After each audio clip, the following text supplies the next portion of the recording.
It has been far too long without a very, very silly Leeds United transfer rumour. Because what tends to happen is the transfer window ends, and then everyone just sort of does reviewy things of the window and like, why didn't we sign this person? And all that sort of stuff. But now we have one. A Leeds United transfer rumour has returned. Although I would say we take it with a truckload of salt. Salt that, in my opinion, I would spit out. Thank you, Andy. Because of the source of the rumor and the shape of the rumor, the idea of this video is more to talk about sort of the ideas behind it rather than the rumor itself, because I don't know if there is anything like more structural behind it, but we'll get into that in a minute.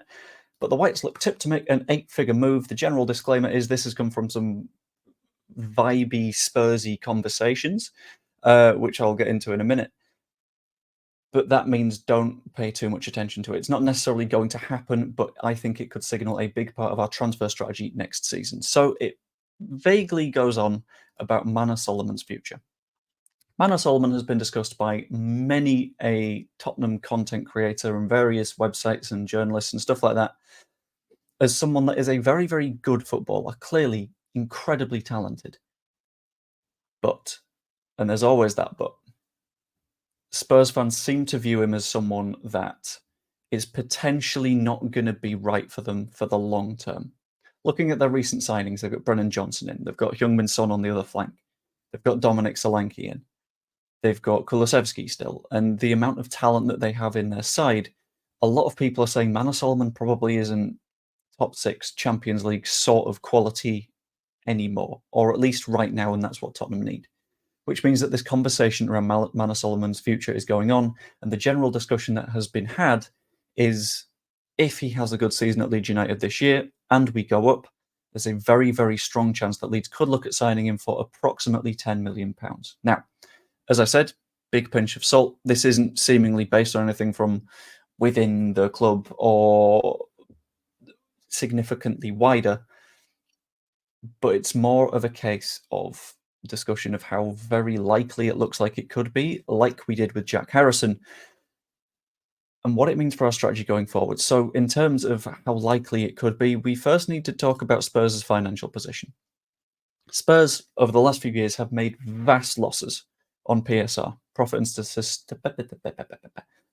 sustainability regulations. We got there in the end, because they missed out on the biggest of the European football, which means they missed out on the biggest of the potential revenue, which means that they were in a little bit of trouble, which means that they weren't taking in as much money as they would have expected, because also they didn't sell many players. Looking at last year's transfer window, for example, the previous summer, they spent £78.5 million more than they managed to recoup through transfer fees. This includes on Archie Gray, and I'm going to try and bring up the numbers if I've kept that tab open. If I've not kept that tab open, I'm going to feel a proper tit. Okay, the tab's here. We're good.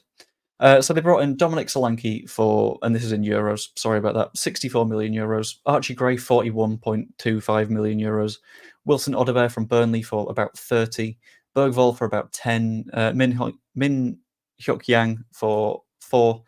And that's a lot of business to be doing. It totals out at about 150 million euros. And in terms of money they got in, they sold Skip for 23 million, Emerson for 15, Rodon to us for 12 million euros, and then Lo Celso for 5 million euros to Real Betis. That's not perfect for them, to be completely honest, which means that they need a lot of money coming in next summer.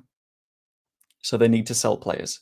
And if it looks like Manor Solomon isn't going to be in their first lineup, then I can see him potentially being someone that they move on, especially considering they signed Wilson Odobert, who is someone that can play in those wide positions like Manor Solomon. But thankfully, at Leeds United right now, I would say we are in a big, big position of strength. Because looking at it at the minute, we've just got him on loan. We are not obligated to sign him if we don't go up. As has been mentioned time and time again, including in these comments, he is injury prone. He has Jed Spence vibes or stuff like that. That's okay, because if he does prove this season to be injury prone, we are in a position of power here, where we don't need to sign him. We are not tied to him through some form of clause to buy him permanently. No, we are completely, in theory, free. That was smooth. After the end of this season. because it's only on a loan at the minute that we can turn into a permanent purchase. We're in a position of power. And if we go up and Manor Solomon has played incredibly well for us and has stayed fit for the most part, fantastic, brilliant, excellent. Because at the moment, his injury isn't related to his knee injury that he had previously. It's not in the knee, as far as I'm aware. So he might not turn out to be injury prone, but if he does, that's okay. We can deal with that.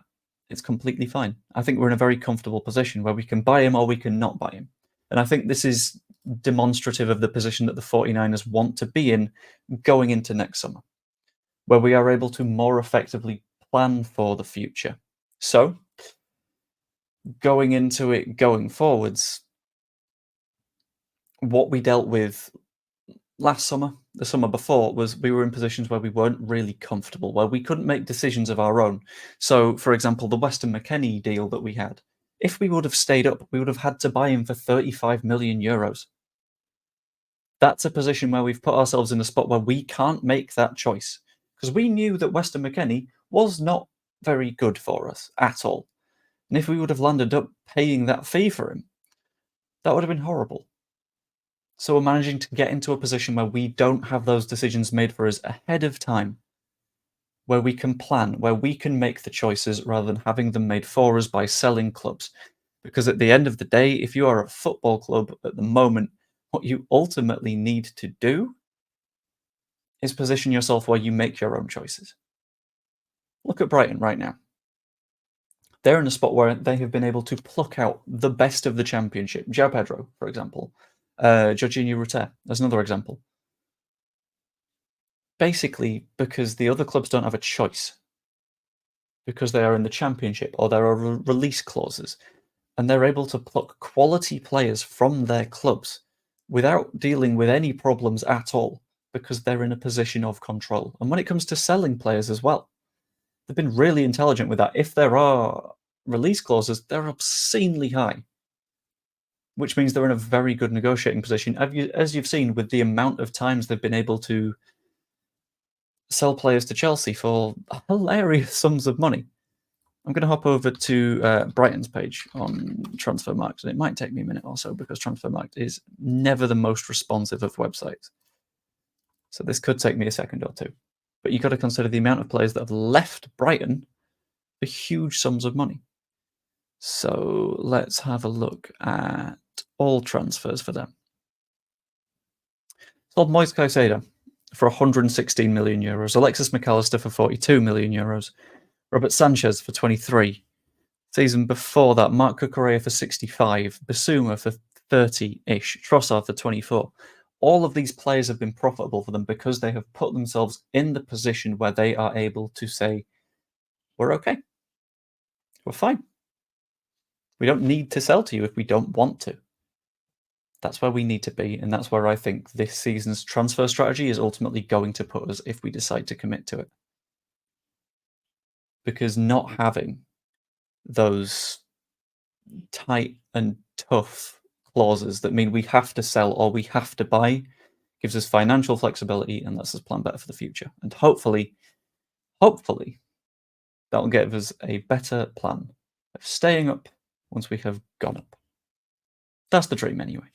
And at the end of the day, as always, that's just what I think. So, as always, I'm going to ask, what do you think? What do you think is going to be Leeds United's transfer strategy going forwards? Do you think that this is an intelligent way to go, or are we making some mistakes here? Let me know in the comments down below. Like, subscribe, you can even become a channel member. It is 99p for a month, and you get videos like this one early if you didn't watch the live stream, obviously. This will be releasing at like 5 p.m, I think. I don't know. I'll find out. Hope you enjoyed. I will see you later. Unless you're in the live stream. Stick around if you're in the live stream. It's great.